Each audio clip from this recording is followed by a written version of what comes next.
Carlos Alberto Montaner nació en La Habana el 3 de abril de 1943. Hijo de una profesora y un periodista, realizó sus estudios en el Instituto de Vedado de La Habana. A los 14, conoció a quien 2 años más tarde sería su esposa, Linda. En 1959, apoyó a la revolución que derrocó a Fulgencio Batista, aunque solo por unos meses, hasta que empezó a ver las sentencias arbitrarias y los fusilamientos. Las autoridades lo detuvieron en diciembre de 1960, a los 17, y fue condenado a 20 años de presidio por tratar de impedir que la dictadura comunista consiguiera consolidarse, según sus propias palabras.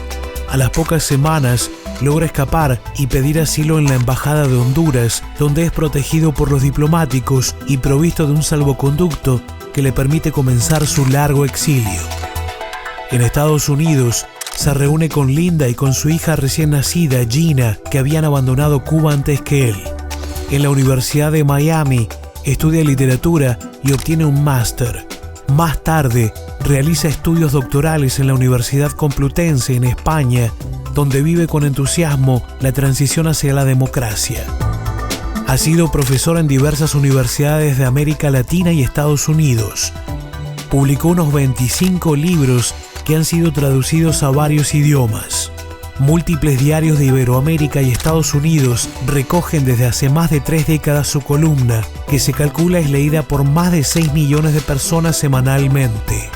No solo no ha abandonado nunca su actividad política, sino que se ha convertido en uno de los principales opositores al régimen castrista. En octubre de 2012, la revista Foreign Policy lo eligió como uno de los 50 intelectuales más influyentes de Iberoamérica. Gracias, Carlos Alberto Montaner, por haber aceptado esta invitación de Voces de Cuba. Naciste a principios de la década de 1940 en La Habana, una década importante en la historia de la República. ¿Qué recuerdas de tus primeros años? Recuerdo algunas cosas, por supuesto, y también recuerdo las cosas que me contaron. Es decir, la memoria se construye a base de informaciones directas, indirectas. Precisamente ahora estoy escribiendo mis memorias y tengo eso pues muy fresco. Recuerdo el caserón en el que vivíamos, que era un apartamento en la calle Tejadillos, en La Habana Vieja, muy cerca de la catedral.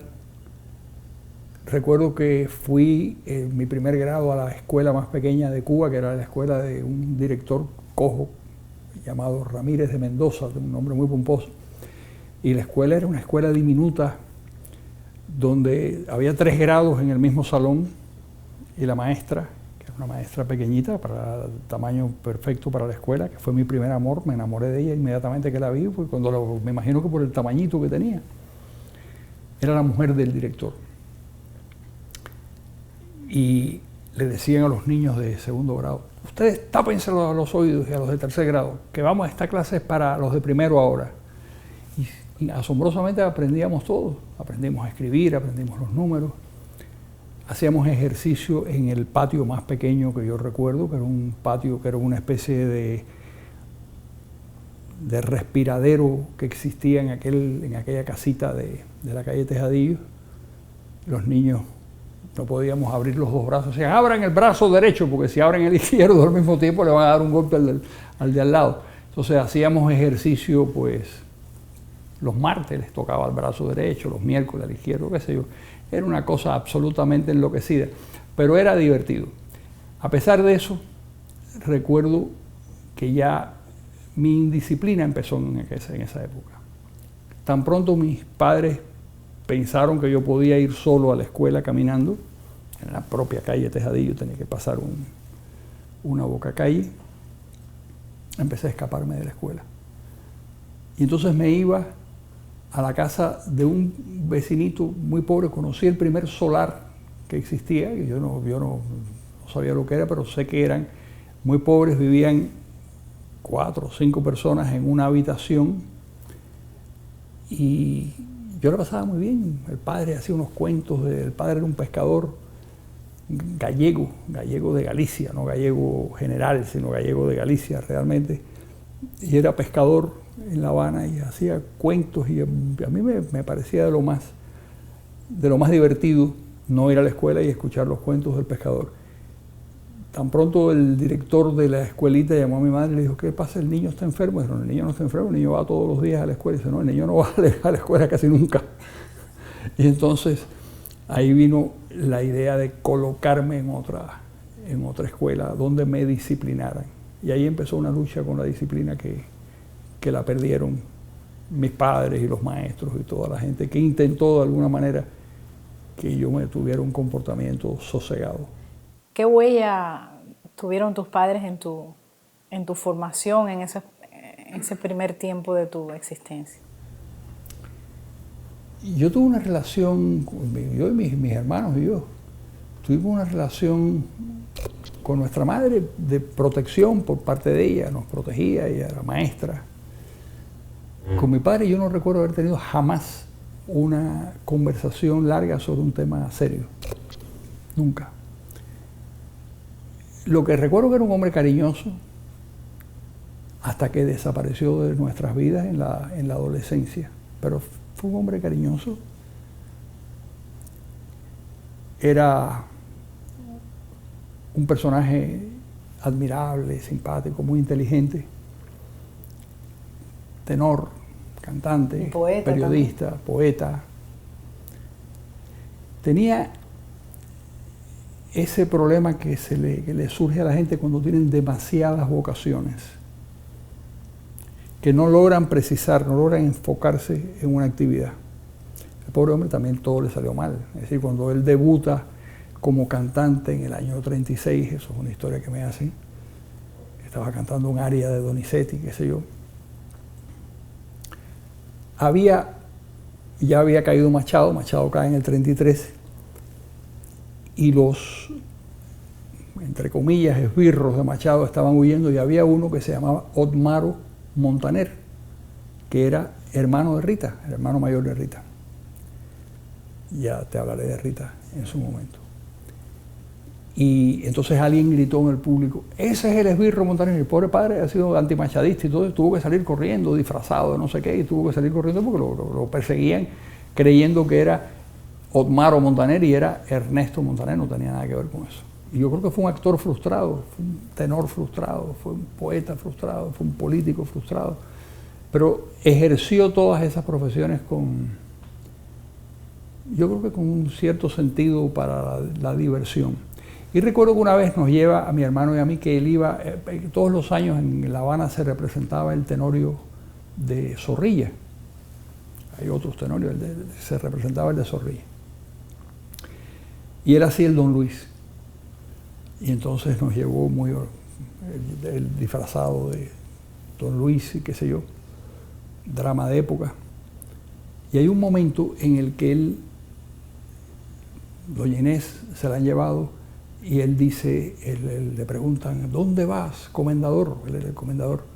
Y él saca el florete y dice, imbécil, tras de mi honor, que me lo lleva don Juan. Y cuando saca el florete, le da un golpe a un candelabro que había, coge fuego una cortina.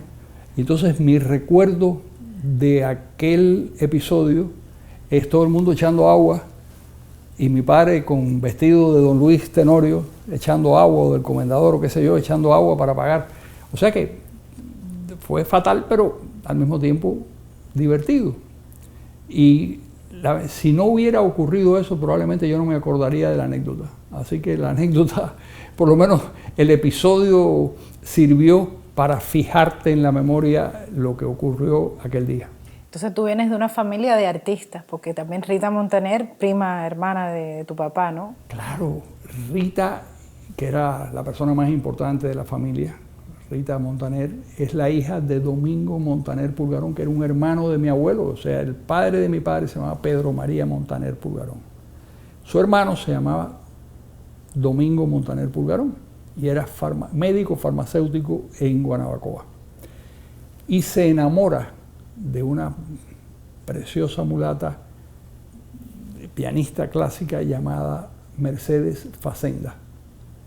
Hay una historia de amor bonita. Él termina la guerra de independencia como capitán, pero las razones por las que él se convierte en un mambí tienen que ver con Mercedes Facenda.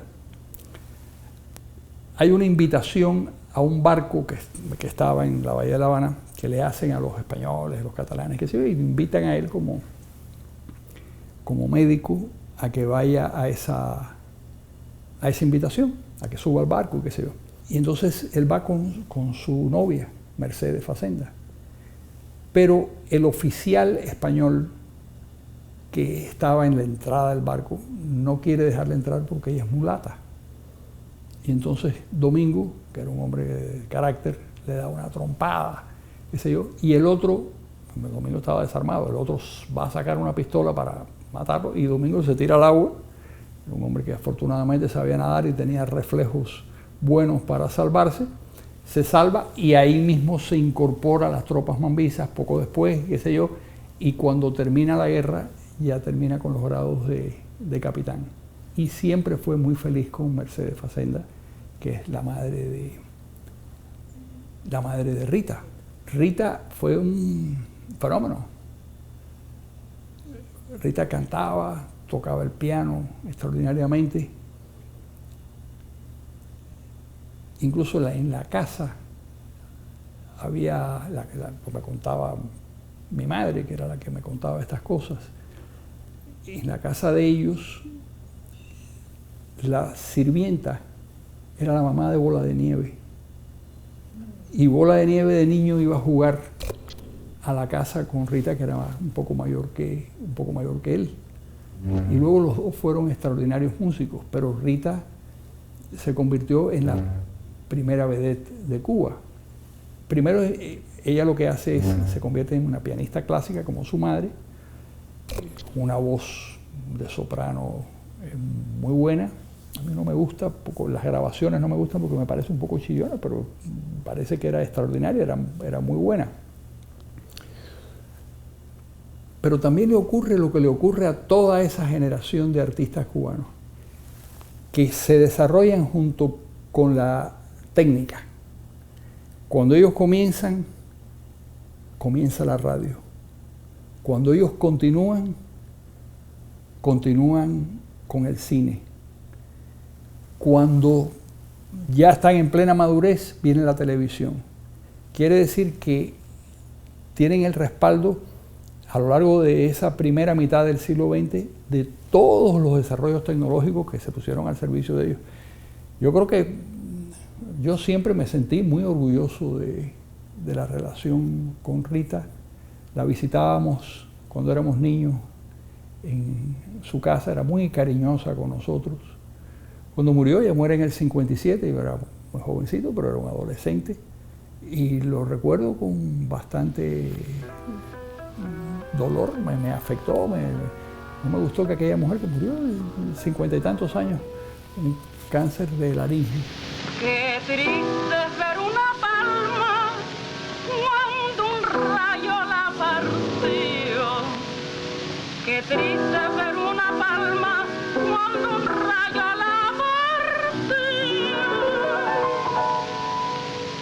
Pero es más triste un gemido si la enfermedad del alma.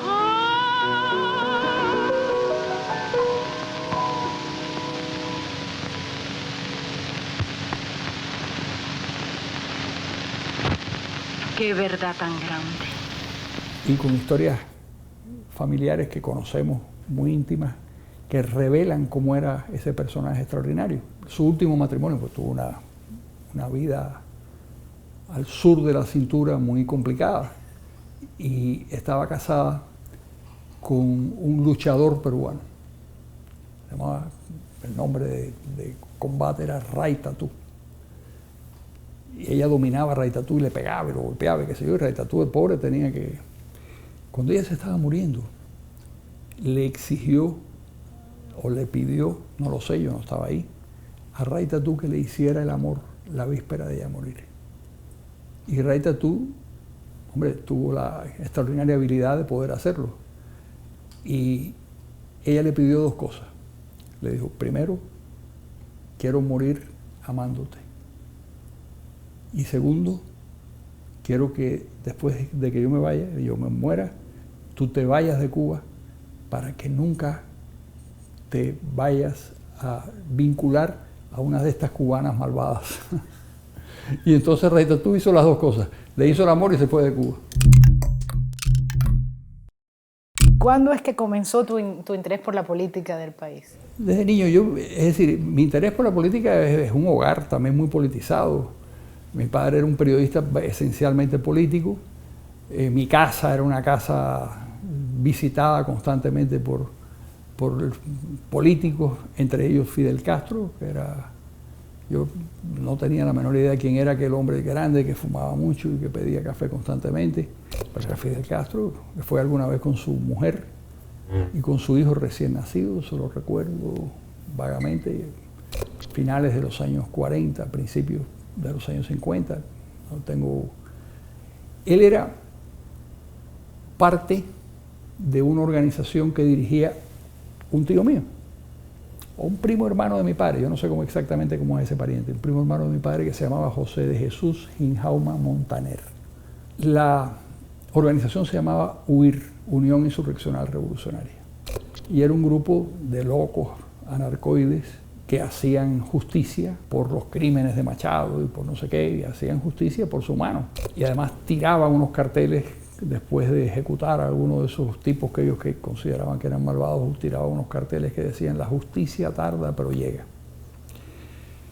Y en ese grupo estaba Fidel y ese grupo lo dirigía Pepe Jesús Ginjauma y Emilio Tro. Emilio Tro fue el creador, Pepe Jesús era su segundo, a Emilio Tro lo matan y Pepe Jesús se convierte en el jefe de ese grupo hasta que ese grupo se disuelve en los años 50. Ahí es donde participa Fidel. ¿Cómo participa? Bueno, la historia también es una historia interesante. Fidel, que era muy joven en ese momento, acababa de entrar en la universidad, año 46, 47, quiere hacerle un favor a Manolo Castro, que era una especie de líder profesional de la universidad. Y no se le ocurre otra cosa que tratar de matarle a un enemigo, a Manolo Castro. Y le hacen un atentado a esta persona, apellido Gómez, Leonel Gómez, que era un dirigente estudiantil de la UIR. La UIR estaba infiltrada en todos los... es decir, estaba organizada en todos los institutos de segunda enseñanza, en los centros universitarios, qué sé yo. Y entonces Fidel intenta matarlo, lo hiere, Fidel y otro más, el gallego no sé cuánto, lo hieren por la espalda, y entonces la UIR se reúne para vengar el atentado y deciden matar a ese joven llamado Fidel Castro que ha intentado asesinar a Leonel Gómez. Como las cosas se organizaban de una manera, es decir, los crímenes se organizaban democráticamente, hay una votación para ver si van a matar o no, y deciden matarlo. Pero hay una persona que era amigo de Fidel y formaba parte de la UIR, que se llamaba, lo conocí yo después, años después en el exilio, que se llamaba José Luis Echeveite. Y Echeveite dice, no, yo les voy a rogar que ustedes no maten a Fidel hasta tanto no lo escuchen. Hablen con él y después decidan. Entonces la UIR, la plana mayor de la UIR decide escuchar. Fidel va y pide perdón y dice que él no sabía que Leonel Gómez, que todo esto que fue un error, que él disparó al aire, que fue el otro, la otra persona la que disparó, qué sé yo, y que él, para en demostración de ese error, está dispuesto a asociarse a la UIR. Entonces se convierte en miembro de la UIR. Y ya así, como miembro de la UIR, participa en ciertas cosas. El gran enemigo de la UIR en ese momento eran, y esta es la gran paradoja, eran los socialistas de izquierda de Masferrer. Masferrer dirigía el Movimiento Socialista Revolucionario, el MSR, y era un hombre de izquierda, eso estaba lleno de excomunistas que habían peleado en la Guerra Civil Española. Fidel participa en algunas de los atentados y de las cosas. Ese es el Fidel que yo recuerdo. Y el ambiente, eso lo recuerdo también de mi infancia, el ambiente aquel de unos pistoleros que entraban en mi casa y que eran pistoleros políticos, es decir, eran personas que solo asesinaban por razones políticas.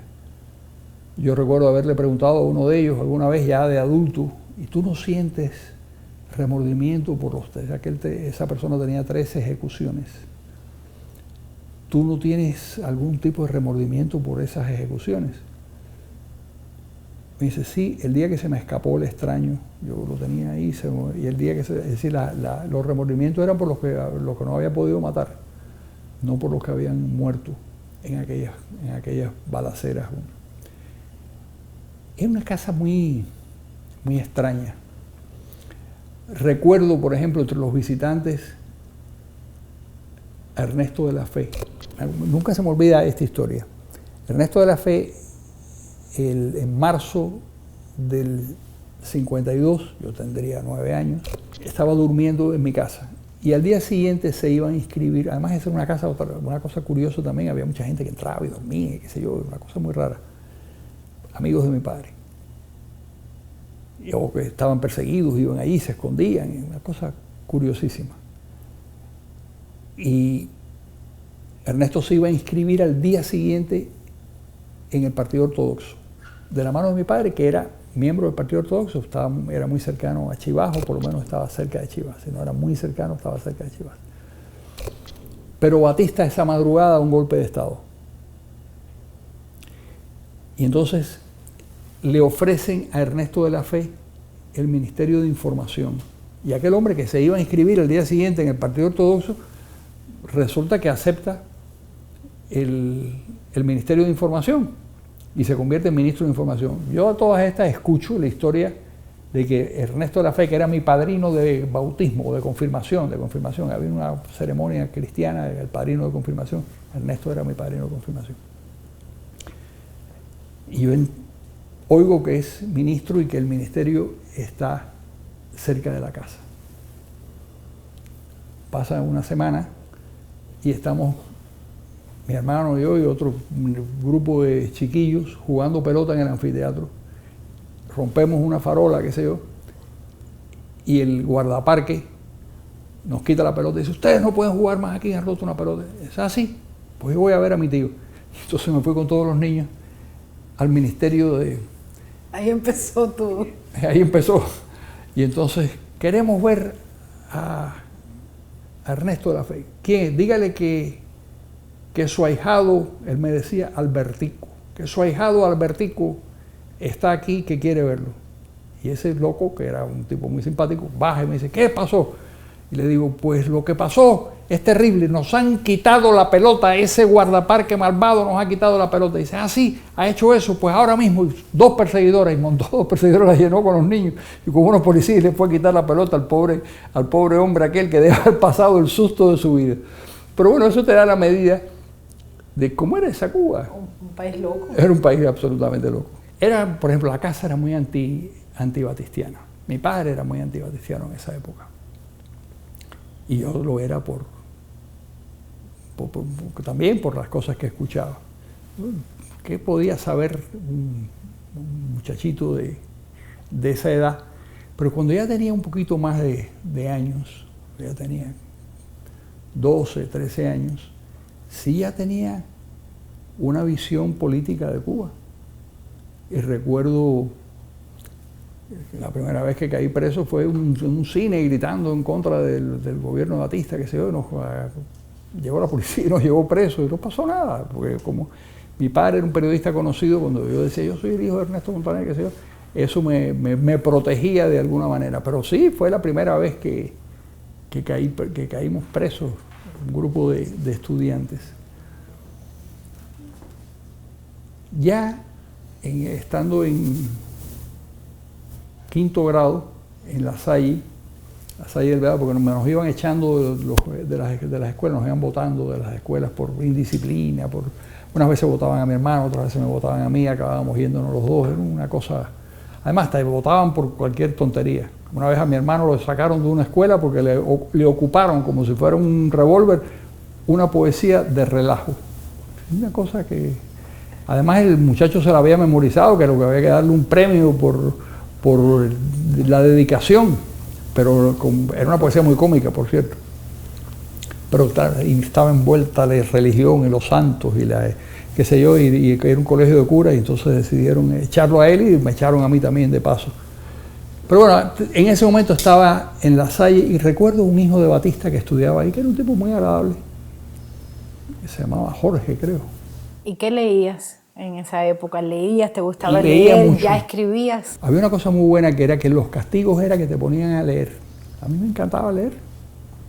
Entonces, para la disciplina mayor nos trasladaron a la Habana Militari, un colegio militar donde finalmente seríamos disciplinados para siempre. Entonces allí aquello era una cosa horrorosa, me pareció una especie de reformatorio absurdo, pero a mí, había otros estudiantes que les parecía magnífico y les encantaba, a mí me pareció una cosa horrorosa.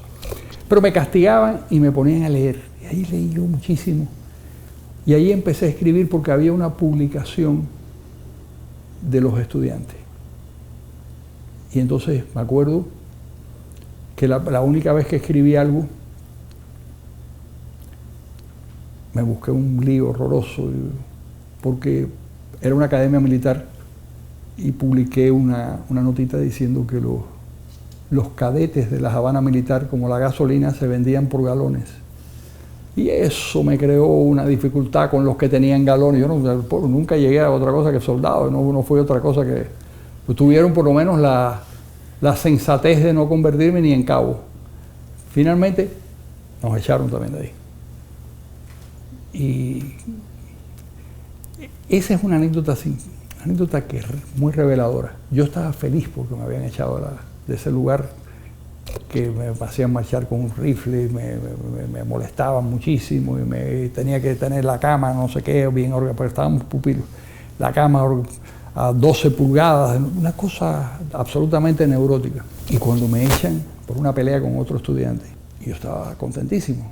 Pero mi padre habla con el director de la escuela, que se llamaba Raúl Chivás, que era el hermano de Eduardo Chivás, y después fue comandante de la Sierra Maestra, Raúl Chivás, y lo convence de que me readmitan. Y entonces me llaman y me dicen, bueno, vamos a darle otra oportunidad.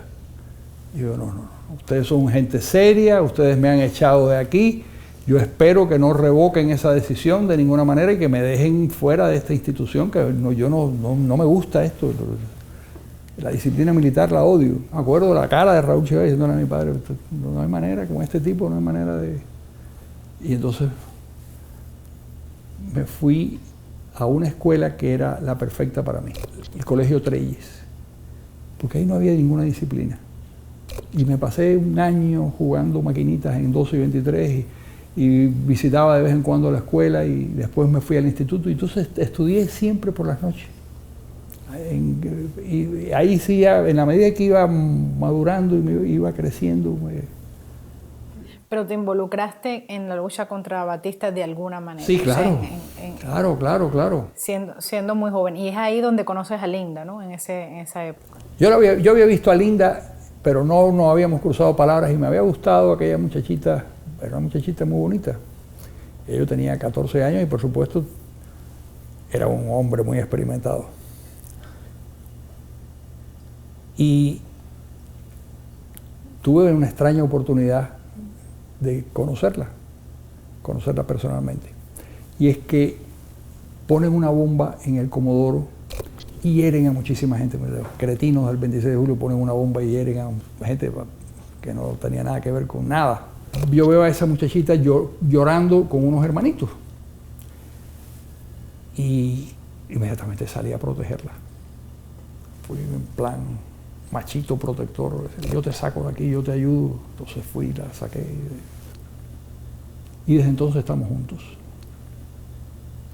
Yo le he preguntado algunas veces, dime la verdad, ¿pusiste tú la bomba? pero no. Ella era víctima de todo. Pero fue una manera también impactante de conocer a alguien, ¿no? Casi literaria. Casi literaria. Empecé a visitarla. La madre, ellos eran una infinita cantidad de hermanos, eran como 9 o 10 hermanos, qué sé yo. Después nacieron en el exilio 2. Y la madre nos sorprendió en la iglesia Jesús de Miramar, donde nosotros nos reuníamos, y entonces me acuerdo que nos dijo, o me dijo, no se vean en esta iglesia, vayan a la casa. Y entonces yo dije que tenía 18 años, tenía 14. Parecía que tenía 18, la verdad que yo parecía mucho mayor de la edad que tenía. Hasta que mi hermano pequeño me delató. Y dijo, no es verdad que tenga 18 años, tiene 14 años. Pero estábamos muy enamorados, nos gustábamos mucho y nos casamos a los 16 años. Yo tenía 16 años. Y desde entonces estamos juntos. Gina nació al año siguiente, nuestra primera hija. Y la irresponsabilidad era de tal naturaleza que no nos dábamos cuenta que aquello era totalmente enloquecido.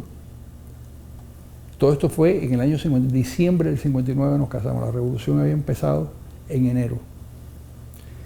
Quiere decir que me pasó todo a la misma vez. A la misma vez. O sea, con 17 años tenías una hija. Con 17 años tenía una hija. Y te arrestaron. Me arrestan. Ya estábamos conspirando. Grupos de estudiantes que al principio todos entendimos que la revolución era maravillosa y todos estábamos entusiasmados y alentadísimos con la revolución. Pero eso inmediatamente se vio por dónde iba. Yo tuve un profesor, el pobre hombre que intentó enseñarme matemáticas, que era miembro de la dirección del Partido Comunista, del Partido Socialista Popular. Y era amigo mío y amigo de mi familia. Y yo lo fui a ver y le dije, explícame qué es lo que está pasando. Esto fue en marzo del 59, ya después de los fusilamientos, y me dijo, textualmente me dijo, tú y toda Cuba va a tener que tomar decisiones importantes, porque esta es una revolución comunista. Yo sabía del comunismo lo que había leído cuando se produjo, lo que había leído en Bohemia básicamente, cuando se produjo la invasión soviética a Hungría. Y tenía la intuición de que el comunismo era una cosa muy lamentable. Mi abuelo, que había muerto hacía muchos años, mi abuelo por parte de madre, que era el administrador de un puerto en Cuba, izaba todos los días la bandera en el puerto y tenía un letrero debajo de la bandera que decía comunismo no. Nunca supe por qué, nunca le pregunté, yo era un niño en esa época, pero evidentemente el hombre tenía una intuición muy grande de lo que podía pasar. Se murió mucho antes de que llegara Fidel al poder, o por lo menos unos años antes de que llegara Fidel al poder. Pero mi reacción era intuitiva, era que el comunismo era una cosa muy negativa y que además se iba a instaurar una dictadura y qué sé yo. Entonces, como miles de estudiantes, como decenas de miles de estudiantes, intentamos oponernos a que eso sucediera, como pasó con las rebeliones campesinas, que las rebeliones del Escambray, hubo alzados en Pinar del Río, hubo alzados en Oriente, es decir, se siguió el mismo procedimiento contra Castro que se había seguido contra Batista, y eran dos dictaduras totalmente diferentes. Pasan los años y yo me entero de muchas cosas, averiguo muchas cosas, leo muchas cosas, y sé que me dicen muchas cosas la gente que fueron partícipes de aquellos acontecimientos, y ya desde los años 50 hay un vínculo entre los Castro y los soviéticos. Yo no lo quería creer. Me lo dijo, la primera persona que me lo dijo fue el amigo de Fidel, Pepe Jesús Injauma, y el jefe de Fidel en la UIR, que él tenía grandes discusiones con Fidel en esa época, porque finales de los años 40, porque Fidel había tomado unos cursillos en las oficinas del PCP y tenía unas relaciones muy estrechas con Lázaro Peña y con otros viejos comunistas. Y este hombre, que era un anarquista, pues le parecía aquello horroroso y tenía grandes discusiones con Fidel. Y me dijo, desde el principio de la revolución me dijo, Fidel es comunista, lo era en esa época y lo va a seguir siendo. Yo creí que exageraba o que mentía. Ninguna de las dos cosas. Estaba diciendo algo que realmente era así. Entonces nos opusimos, yo no hice nada porque no tuve la oportunidad de hacerlo, pero lo que sí estábamos organizándonos para hacerlo, pero había una persona en el grupo que era un delator. Como siempre. Entonces caes preso a los 17 años. Caigo preso a los 17 años. Ya casado, con la responsabilidad de una hija. Exacto.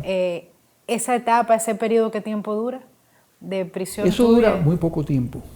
Todo ocurre muy rápido. Es decir, yo caigo preso en diciembre yo me caso en diciembre del 59. En diciembre del 60 caigo preso.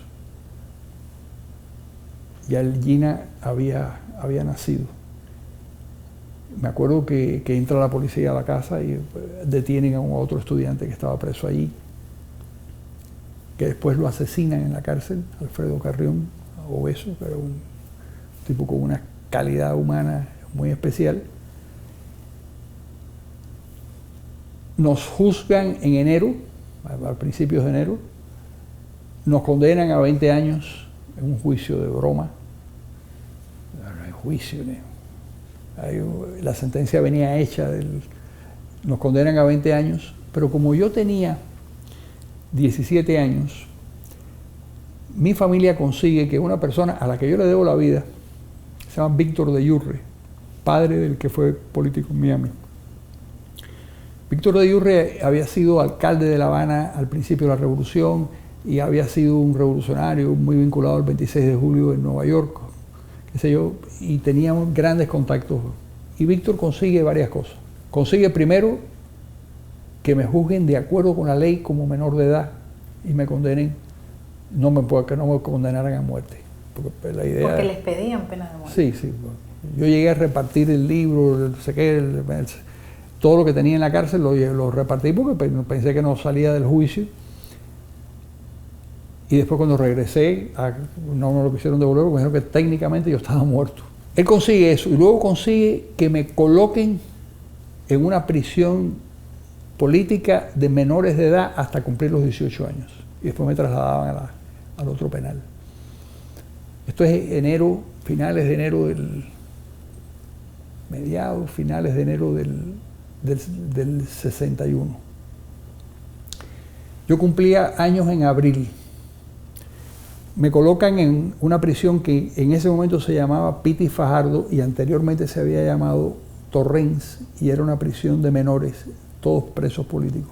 El más jovencito tenía 11 años y los mayores teníamos, que éramos los viejos del grupo, teníamos 17 años. Casi todos eran campesinos que habían alzados en el Escambray, que estaban presos ahí con nosotros. Entre ellos uno que se hizo muy amigo mío, que lo habían herido en una mano y le curamos la herida con salfumán. Le echamos salfumán ahí porque tenía una infección y unos gusanos y qué sé yo, le dio unos gritos horrorosos, pero se curó. Ese muchacho, era un muchachito también, se escapó junto conmigo. Víctor de Yurre consigue todo esto, pero consigue una cosa más importante todavía. Consigue un militar que si yo conseguía escaparme de la cárcel, que nos recogiera en las afueras del penal y nos trasladara a La Habana, porque había que escaparse de la celda, había que escaparse del penal y había que escaparse de la finca, porque era una finca muy grande. Y todo mágicamente salió bien. Una cosa muy extraña. Cuando yo rebobino y pienso aquello era una cosa de locos. Yo le compré por $1, un peso, que era el equivalente de $1 todavía en esa época, más creo yo, no me acuerdo bien, pero más o menos, a un preso común que se había convertido en guardia de la prisión. Y era un tipo muy corrupto, afortunadamente. Y me vendió una hoja de sierra o un pelo de cegueta, como sea, para cortar las rejas. Era un galpón muy largo, donde había literas a los dos lados del galpón y un baño en la parte de atrás con duchas. En el otro extremo estaba la entrada con el guardia. Estábamos encerrados ahí. Podíamos oír radio, nos permitían oír radio. Éramos muchachos realmente. Muchachos casi todos con una historia.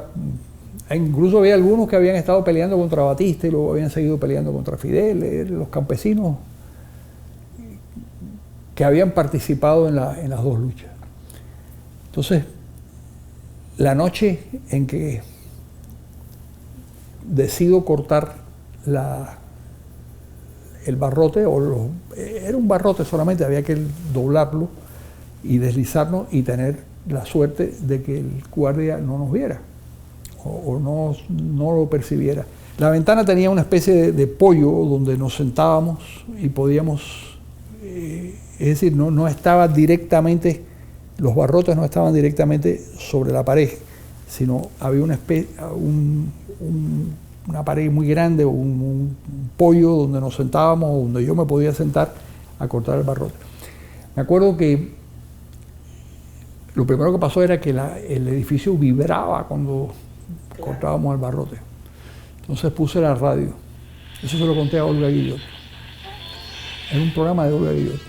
Olga Guillot ya se había ido de Cuba, creo, pero todavía ponían programas de música de esos artistas que se habían ido.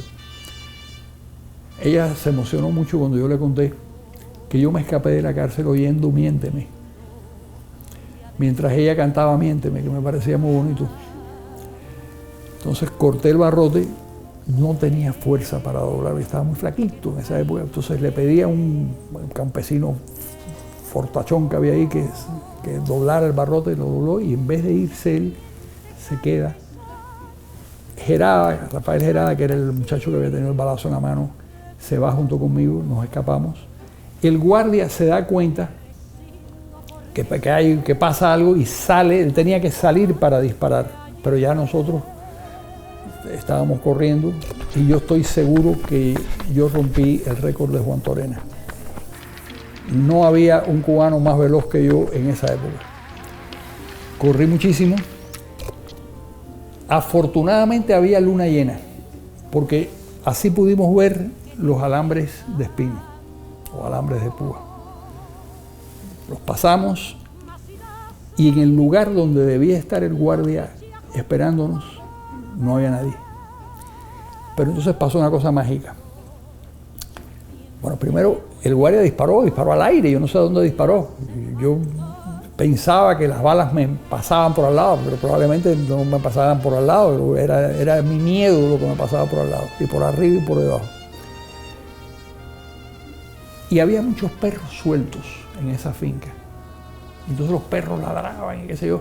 No era que los perros nos estuvieran persiguiendo, y eso era la imagen de las persecuciones de los esclavos, era la idea de que los perros ladraban y sonaban los tiros y qué sé yo. Bueno, cuando llegamos al sitio donde debía estar el auto, el jeep militar, no estaba. Entonces empieza una discusión absurda entre Gerada, que era un campesino, y yo. Porque hay un momento en el que yo escucho pss, pss, pss, y le digo, nos están llamando, él debe estar en esa dirección.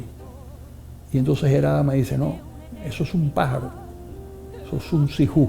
Yo en La Habana no he visto nunca un sijú.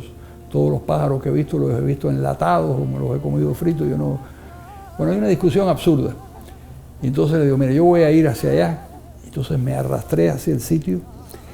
Y debe haber sido un sijú, porque yo no vi nada. Pero desde ahí se veía donde estaba el jeep, que se había equivocado.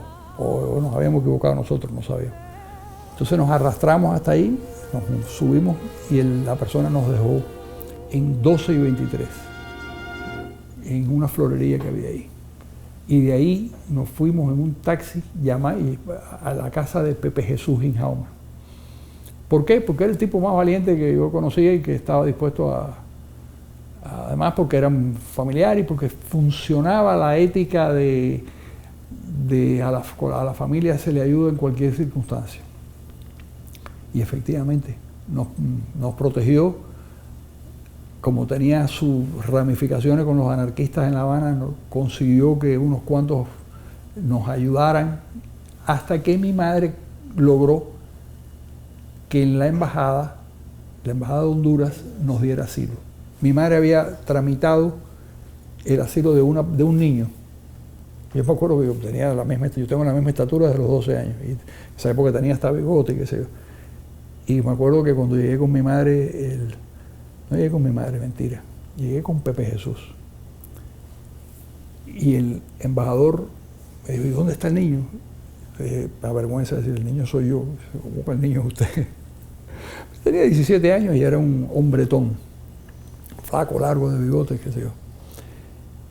Y ahí estuvimos. Esto fue en marzo 4, cuando yo me escapo. En abril 3 cumplía los 18 años.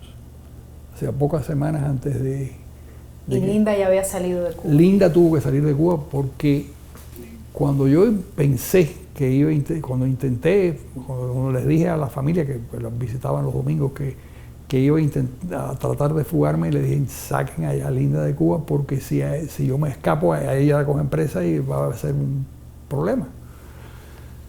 Y ella se fue por varios de sus hermanos. Ya había otros hermanos aquí en el exilio, eran muchísimos.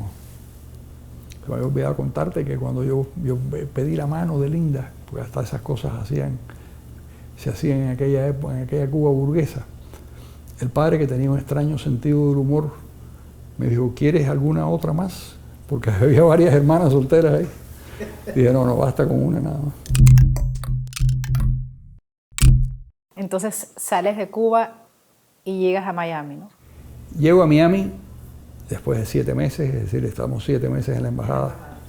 La embajada éramos 14 y nos agarra la invasión de Valle de Cochinos. Los 14 se convierten en 150 personas que viven durante 6 meses en una casa, que ese es el episodio más interesante de mi vida, es ese. Porque es la reconstrucción de una sociedad. A partir de nadie se conoce, los diplomáticos se han ido, no hay autoridad. Estaba sola la embajada. La embajada estaba sola con la bandera venezolana que nos salvó. La bandera venezolana nos salvó porque nos entramos en Honduras, pero Honduras rompe relaciones y de pronto llega la encargada de negocios de Venezuela y pone la bandera y nos protege. Una cosa realmente dramática, y pensábamos que podían entrar la milicia y liquidarnos. Cosa que también pudo ocurrir cuando la invasión de Valle de Cochinos. Si la invasión de Valle de Cochinos triunfa, a nosotros nos hubieran matado. Porque rodearon todas las embajadas. Entonces, la historia es muy complicada. Nosotros pensamos en salir de la embajada para que no nos mataran, entre otras cosas. Pero una persona que era un tipo con mucha experiencia, llamado Charles Simeón, se da cuenta antes que nadie que la invasión ha fracasado. Por unas cosas que escuchamos en la radio, él dice, esa invasión ha fracasado, aquí no van a entrar. Entonces nos quedamos. Entonces se produjo el aluvión de gente que llegó. Ministros, profesores, gente y había 150 personas. No, y había habido miles de arrestos en toda Cuba. Claro. O sea, a la embajada fusilamientos y de todo. entraron catedráticos eminentes, ministros, viceministros o subsecretarios, entonces se llamaban. Y por entrar entró hasta un exhibicionista, al que le llamaban Tareco. Nunca supe el nombre de Tareco. Y Tareco salía todas las noches a hacer sus exhibiciones deshonestas. Y entonces se formaba una gritería, Tareco, guárdese eso. Y entonces recuerdo que fuimos a ver, yo me metí en todo, fuimos a ver a un psicólogo que estaba en la embajada, que era un tipo brillantísimo, con el que hice una amistad muy íntima y que sí la mantuve hasta que él murió. Le dijimos, Carlos, ¿qué hacemos con Tareco? Me acuerdo que me dijo, si yo tuviera un miembro de ese tamaño, se lo enseñaba a todo el mundo. Le digo, bueno, ¿qué clase de psicólogo? Pero era comprensible la respuesta de Finalmente castigaron a Tareco, porque se estableció un tribunal para juzgar los delitos dentro de la embajada. Y entonces, ¿cómo se castiga a una persona? No hay cárcel, no hay no sé qué, no hay multa, no hay dinero. ¿Cómo se hace? De la manera más brutal. Lo condenaron a darle una trompada. Y entonces, la discusión entre Tareco y el ejecutor de la sentencia era una cosa tremenda. Porque Tareco quería que no le pegaran muy duro, que le pegaran en cierto lugar, qué sé yo. Y el hombre le ha dado un golpe en la cara a Tareco que efectivamente tuvo éxito. Tareco nunca más hizo ninguna exhibición.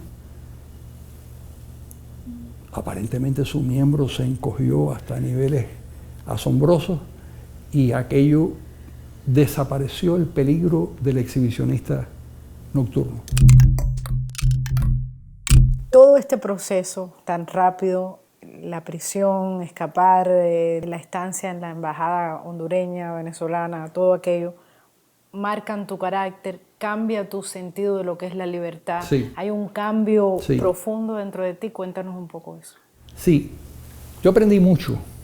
Primero leí mucho, porque el anterior embajador, el embajador de Honduras, dejó una biblioteca espléndida. Yo me acuerdo de haber leído las obras completas de Alfonso Reyes, el polígrafo mexicano tan importante. Leer varios libros de Marcelino Menéndez y Pelayo. Además de las discusiones, que también son muy enriquecedoras. Cuando se va nutriendo la embajada de gente, va apareciendo gente interesante.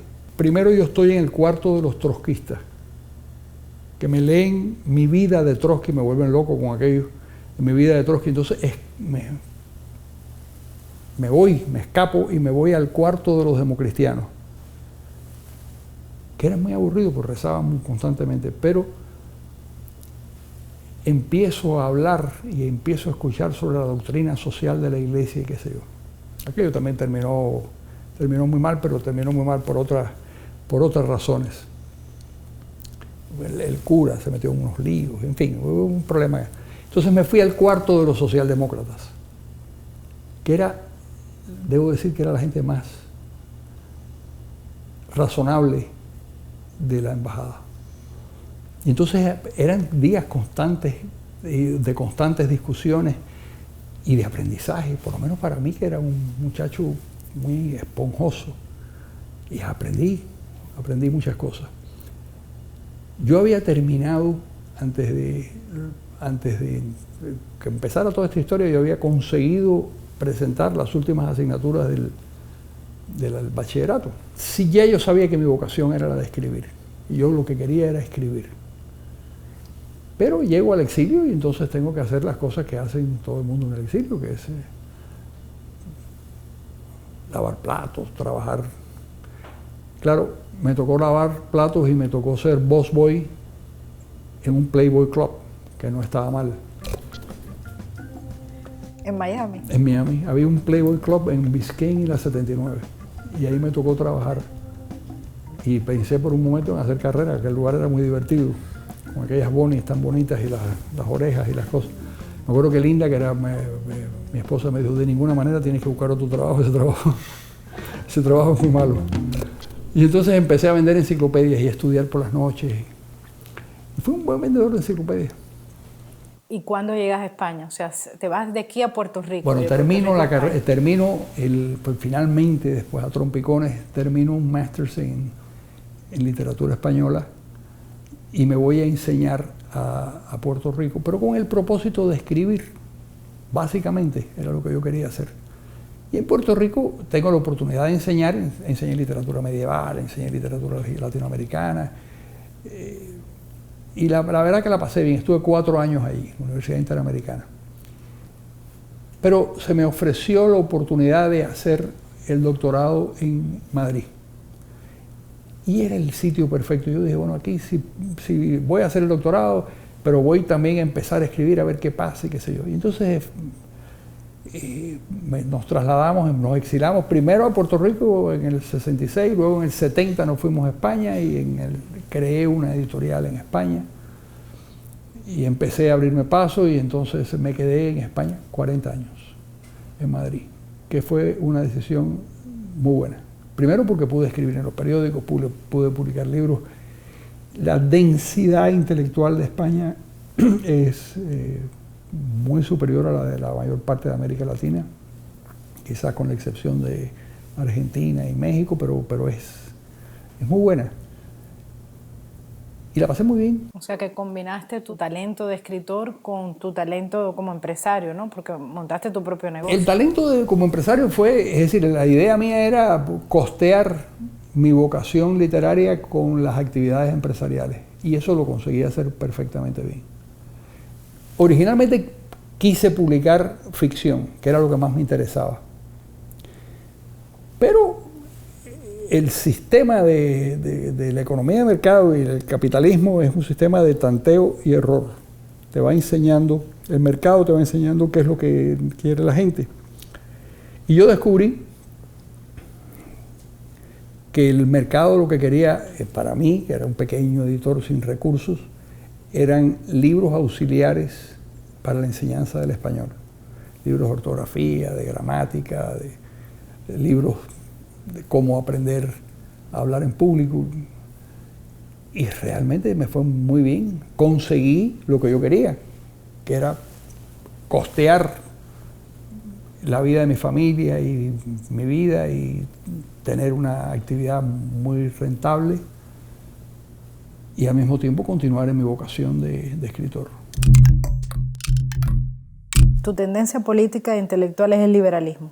Sí. Fundaste la Unión Liberal Cubana, has sido vicepresidente de la Internacional Liberal, estás vinculado a numerosos grupos políticos e intelectuales de esa tendencia e incluso tu tesis de grado, según tengo entendido, la dedicaste a Benito Pérez Galdós, que fue un importante político y escritor español del siglo XIX, ¿no? Y principios del XX, ¿no? Y principios del XX. ¿Cuál es la esencia del liberalismo y por qué el liberalismo, según tu opinión, no ha progresado en América Latina? Yo descubro esa vertiente de pensamiento en España. Vivo con mucha ilusión el fin del franquismo. Yo llego en el 70, Franco muere en el noviembre del 75, inmediatamente comienza el cambio, en el 77 ya hay una nueva constitución, el país se transforma. Y ahí descubro que existe una cosa que es el pensamiento liberal clásico, que tiene una vertiente jurídica y filosófica muy rica, de la cual en Cuba nadie habla. Los liberales cubanos no tenían la menor idea, quizás había algunos que tenían esa formación, pero en general no existía esa percepción. Y que luego eso se ha ido enriqueciendo con el pensamiento económico de esa vertiente, con el primer premio Nobel del año 74, es Milton Friedman, y a partir de ahí hay una docena de pensadores económicos que ven la economía desde la sociología, desde el derecho, desde la filosofía, y que hacen aportes muy grandes. Yo me doy cuenta que el desarrollo, las posibilidades de abandonar la pobreza, las posibilidades de transformar a un país pacíficamente están en el pensamiento liberal, que no es un pensamiento, no construye una utopía, sino lo que hace es generar instituciones que permiten el desenvolvimiento de la sociedad. Que hay una estructura internacional, que es la Internacional Liberal, a la que poco a poco me voy acercando. Todavía en esa época, 70, 80, parecía imposible que el comunismo desapareciera. El comunismo desaparece en el 89 y es el momento en el que a mí me da la impresión, creo, que en Cuba es inevitable que ocurra una cosa parecida. Entonces hago algunas estupideces, como por ejemplo liquidar parte de mi negocio pensando en que pronto me trasladaría a Cuba. Lo vendí no todo, pero una parte sustancial del negocio. ¿Por qué? Porque no quería tener ataduras. Quería llegar a Cuba con mi familia, con mi mujer, que está tan loca como yo, y pensaba que podíamos acudir hacer algo por rescatar ese país, o por tratar de ayudar a ese país. Es el momento en el que lanzamos la Plataforma Democrática Cubana en el año 90. El muro cae en el 89, todavía la Unión Soviética existe, pero ya es evidente que los tiros van en otra dirección, y en el 90 convocamos a los socialdemócratas y a los democristianos y decimos, señores, todo esto es la familia liberal. Que unos son socialdemócratas, otros democristianos, otros liberales, pero es la misma familia que cree en la democracia, y cree en las libertades, y cree en las instituciones. Y la diferencia es en cómo se utiliza el presupuesto, pero es una diferencia menor en relación a las coincidencias. Y generamos una plataforma, y yo me acuerdo de haber conversado mucho con Adolfo Suárez, que había sido primer ministro en España, o mi presidente de gobierno, que era en ese momento el presidente de la Internacional Liberal.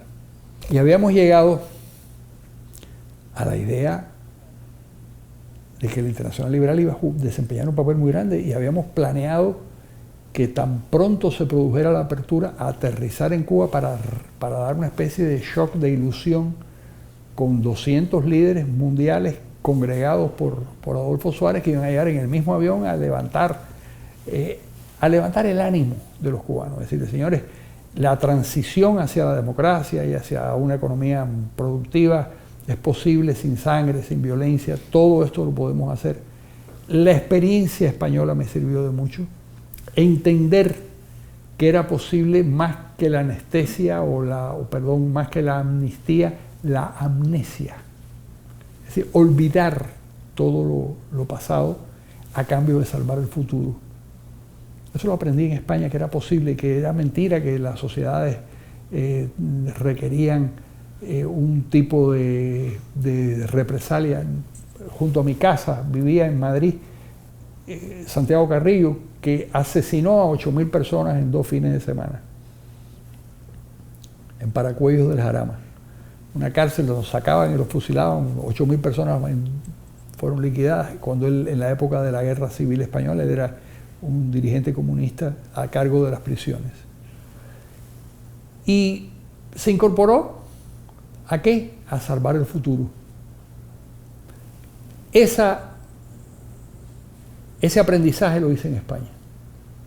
Y fue muy importante un programa de televisión, donde estaba Santiago Carrillo y estaba Ricardo de la Cierva, cuyo padre había sido asesinado en una de esas sacas, como se decían, de la prisión, y lo habían fusilado Carrillo. Carrillo era el jefe, no lo había fusilado él directamente, pero había dado la orden.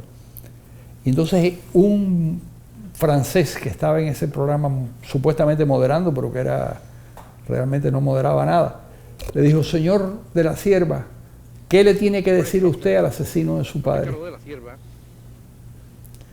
Y me acuerdo que de la Cierva dijo: lo único que yo le puedo decir a él y a todos los españoles es que mi interés es salvar el futuro, no el pasado. Yo no puedo hacer nada por salvar el pasado.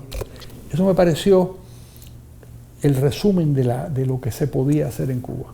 No vamos a no hurgar en el pasado porque no acabamos nunca. Vamos a salvar el futuro, pero vamos a cambiar, a transformar, a que entre la libertad, que entre la democracia, que entre las instituciones de la democracia, que entre la posibilidad de que la gente tome sus decisiones personales. Y todo eso estaba basado en la idea de que el gobierno cubano tenía que entender, y mi idea equivocada, de que Fidel Castro tenía que entender que no podía continuar en el sostenimiento del estalinismo. Mientras yo creía estas cosas, él insistía una y otra vez en que primero la isla se hundirá en el mar antes que cambiar bueno, pues la isla no se hundió en el mar, pero las cosas... Todavía Cuba no ha recuperado ni siquiera el nivel de desarrollo mínimo que tenía en 1985. El mundo está viviendo momentos muy complejos y pareciera que el comunismo y las tendencias de izquierda más fundamentalistas no fueron derrotadas con la caída del muro de Berlín y de la Unión Soviética. En América Latina, en Estados Unidos y en Europa se ve un fortalecimiento de este tipo de gobiernos y sistemas. ¿Por qué piensa que ha ocurrido esto? ¿Por qué los pueblos no aprenden de las duras experiencias, por ejemplo, de lo que fue el comunismo en los países de Europa del Este? Es una magnífica pregunta porque no debería ser así. Ahora, para que no sea así, la democracia tiene que funcionar y la economía de mercado tiene que funcionar. Y todo está en que haya oportunidades de desarrollo, oportunidades de cambiar tu vida con tu trabajo y con tu esfuerzo. Si eso no sucede, estás expuesto a repetir los errores de siempre. El muro de Berlín cayó en 1989, o fue derribado en 1989.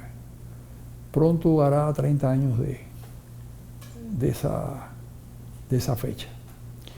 Ya hay un par de generaciones que no tienen la menor idea de lo que pasaba en el mundo comunista. El propio presidente Obama llega al poder 18 años después del derribo del muro de Berlín. Los 10 presidentes que lo han precedido en el ejercicio del poder en la Casa Blanca eran personas, por lo menos los 8 primeros, fogueadas en la defensa de las libertades, que sabían y entendían que la primera misión, eso está clarísimo en una biografía de Eisenhower que leí hace poco, la primera misión del presidente de los Estados Unidos era proteger a la sociedad norteamericana del peligro soviético. Eso está clarísimo en toda esa generación de la Guerra Fría. Y hay 3 presidentes post-Guerra Fría. Clinton, que todavía es capaz de entender ciertas cosas y por eso aprueba la ley Helms-Burton en su momento. Bush, hijo, que tiene el aprendizaje de su padre, había mamado en la casa todas las cosas esa visión. Y luego este señor Obama, que es un community organizer, dedicado a cambiar a Estados Unidos, porque su formación es la de una persona que busca mayores oportunidades para su gente en los guetos de Chicago. Y es legítimo que él quiera cambiar el destino de esas personas, pero no, su leitmotiv no es proteger a los Estados Unidos, sino cambiar en los Estados Unidos las cosas que a él le parecen inconvenientes. O sea, ya hay una diferencia sustancial y esa diferencia te la encuentras por ejemplo, en el tema cubano, la manera en que él aborda el tema cubano, es decir, Cuba no es un peligro para los Estados Unidos, piensa él, eso son cosas de la Guerra Fría, no se da cuenta que Cuba y Corea del Norte son países que viven dentro de los paradigmas de la Guerra Fría todavía, esos 2 países. Y en este panorama, ¿qué pueden esperar los cubanos? ¿Podrá Cuba ser libre realmente? Eventualmente sí, pero la Cuba que va a salir de todo esto es una Cuba muy magullada, una Cuba donde hay gravísimos problemas primero hay un individualismo feroz, hace que los cubanos, después de la experiencia del estatismo y después de la experiencia de lo que es una dictadura comunista, no creen en nada que pueda recordarles que existen responsabilidades sociales. Es salvarse uno, sálvese el que pueda, pero a un nivel individual muy, muy primario. Eso lleva a actitudes que son muy comprometidas y muy difíciles para el sostenimiento de un país, porque tiene que haber una ética de la responsabilidad individual, pero tiene que haber también, porque es muy importante que haya una ética de la responsabilidad individual, pero eso incluye una preocupación por el entorno y un instinto de protección de la tribu a la que se pertenece, y eso todo se ha ido desvaneciendo como consecuencia del castrismo. Recuerdo vivamente tu libro Cuba, Claves para una conciencia en crisis, publicado en la década del 80. ¿Podrán los cubanos, con esto mismo que nos hablabas, recuperar su conciencia crítica de su presente y de su destino? ¿O el totalitarismo ha sido una máquina aniquiladora de esa conciencia? Yo creo que va a tomar mucho tiempo y el país va a ser otro. El país que surgirá de todo esto será un país distinto a lo que fue la república anterior al año 59. Y poco a poco irá distanciándose de la experiencia de los 50 y tantos o 60, no sé cuánto tiempo más demore la aventura totalitaria esta. Pero por supuesto que va a ser un país diferente. El primer elemento que requiere esa sociedad es recuperar la confianza en sí misma y en el país.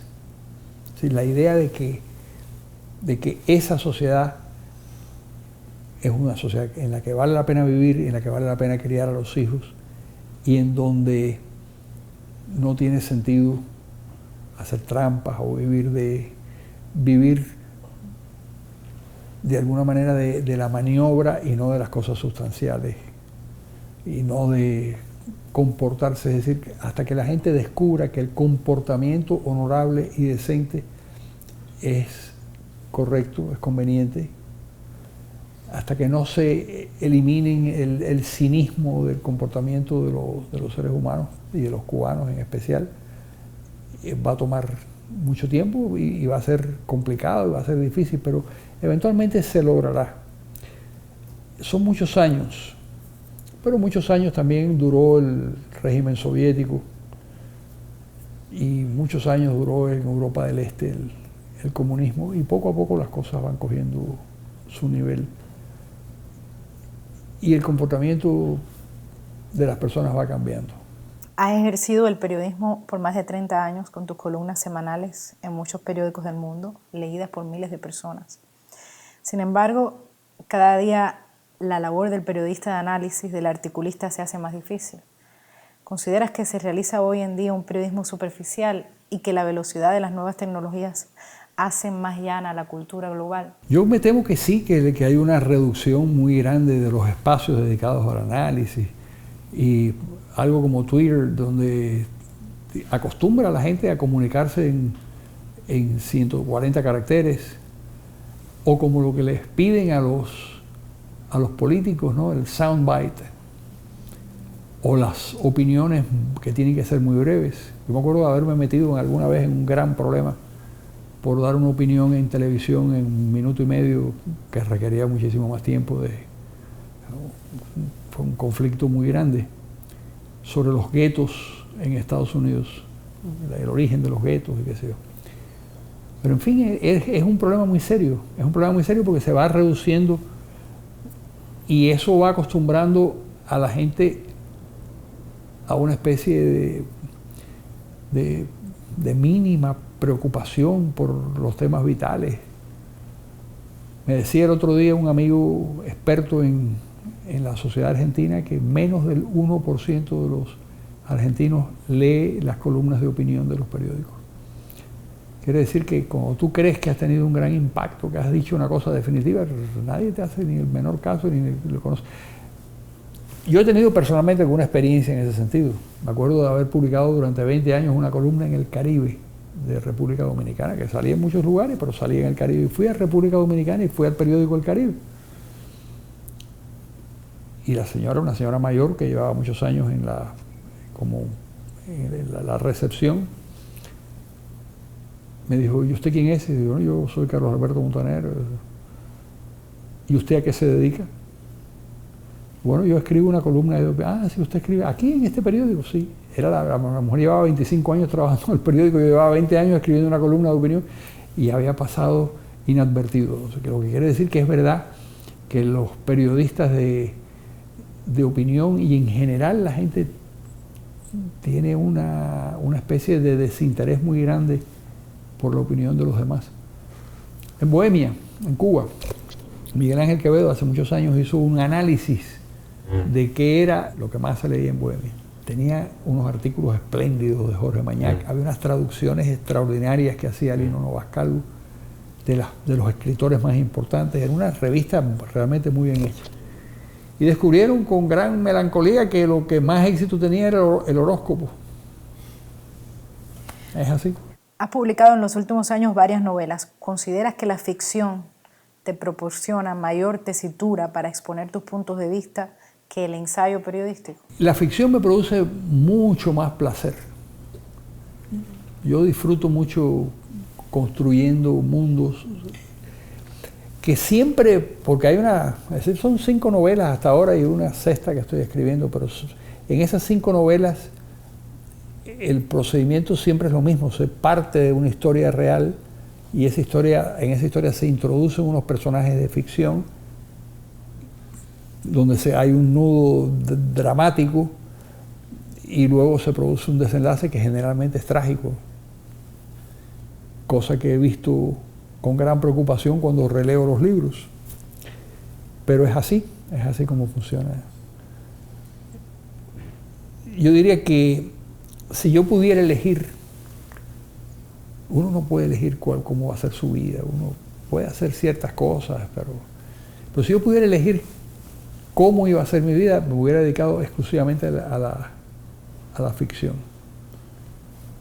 Pero a la ficción histórica, a la ficción así, porque me doy cuenta que eso es lo que más placer me produce. Estás escribiendo tus memorias.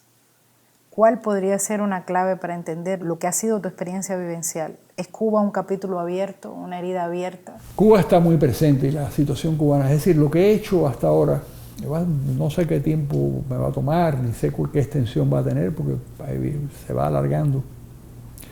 Es un aspecto personal, donde yo cuento mi vida. Pero la vida siempre en medio de una sociedad en la que me tocó vivir. Y una sociedad que me tocó vivir y que tampoco, no necesariamente es de mi época, sino son cosas que se arrastran en el país y que forman parte del comportamiento habitual de los cubanos, aunque el origen es mucho más remoto. O sea, hay un juicio político sobre aquella Cuba republicana, sobre Machado, sobre Batista, por supuesto sobre Castro, porque yo creo que hay que entenderlo. En el prólogo, si no lo modifico demasiado antes de terminar, lo que sí hay es una confesión de que toda memoria es un ejercicio de construcción y de recordación, las dos cosas. Yo recuerdo algunas cosas, pero muchas cosas de las que yo recuerdo, yo no estoy seguro de que ocurrieron así. Es así como yo las recuerdo. Y lo que hago es contar, y lo digo de una manera muy, muy franca al principio, es decir, el que quiera buscar historia, no es historia, es la vida como yo la recuerdo, como fue en aquella casa de la calle Tejadillos, como fue después en otros sitios, como fue en la embajada, como todos los episodios que sirvieron de alguna manera para construir esa cosa que uno llama mi vida, ¿no? Pienso, no sé cómo hacerlo, pero quizás vaya ensamblando en las memorias unos personajes reales que yo conocí, que me parecieron fabulosos algunos y otros. Un director de cine que no hizo ninguna película y que era un tipo maravilloso, lleno de fantasía, llamado, no sé cómo se llamaba, el nombre que utilizaba era Gian Angelo. Era un tipo extraordinario, el único cubano que yo conocí en los años 50 que había visitado China y que conocí, no sé qué. Tenía una visión del mundo muy interesante. Por supuesto que he conocido 40 presidentes y expresidentes y escritores y qué sé yo. Entonces pensaba tal vez hacer unas viñetas cortas con estos personajes. ¿Estás conforme con lo que ha sido tu vida hasta hoy, de acuerdo a las circunstancias que te han tocado vivir? Yo diría que sí. Habría hecho algunas cosas distintas si hubiera tenido la oportunidad de saber las cosas que yo sé hoy en día. Pero en general, dadas las circunstancias y dados, cuando yo tengo nietas de 20 y tantos años, cuando yo me doy cuenta lo que fue que dos muchachos de 16 años se casaran y tuvieran hijos y estudiaran y criaran una familia y vivieran y no sé qué. Es una aventura realmente casi asombrosa y contraria a las estadísticas. Es decir, esto debió haberse descalabrado desde el principio y sin embargo ha funcionado. Quizás, entre otras razones, por los cambios. El volver a empezar cada cierto tiempo es una especie de elemento revitalizador en las parejas y en las familias. Esto no sé si se puede elevar a categoría universal, en el caso nuestro ha sido así. ¿Cómo quisieras que te recuerden tus descendientes y las generaciones futuras? Voy a robarle una anécdota a Julián Marías. Julián Marías era el filósofo español, discípulo de Ortega y Gasset, ya muy viejito. Le preguntaron eso mismo en la televisión española. Le dijeron: don Julián, ¿qué quiere usted que le pongan en el epitafio sobre su tumba? Y se quedó pensando y dijo, y es lo que yo le voy a robar a él: hice lo que pude.